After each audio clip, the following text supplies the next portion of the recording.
একদিন টুনটুনি পাখি ঘাসে ঢাকা একটা ছোট্ট ডালে বসে গান গাইছিল।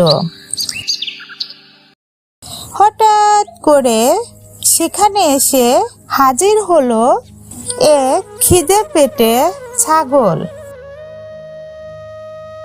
ছাগলটি বলল, এই টুনটুনি, তুমি গান গাইছো, কিন্তু আমার খুব খিদে পেয়েছে। এই ডাল আর ঘাসগুলো একটু খেতে দাও। টুনটুনি বলল, না না, এই ডাল আমার বাসার জায়গায়, আর ঘাসগুলো আমার বাগানের। তুমি খেতে শুরু করলে সব নষ্ট হয়ে যাবে। ছাগল জোরাজুরি করতে লাগলো।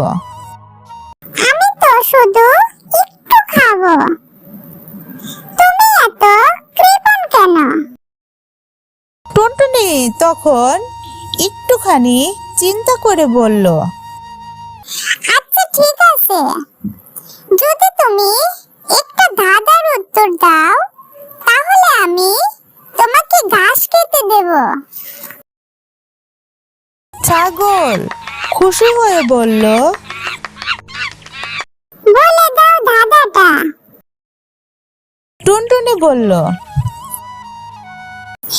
দিনের আলোতে নেই সে, রাতের আলো দেয় বেশ, চাঁদের মতো দেখায় তার মুখ, বলো দেখি কি সে জিনিস?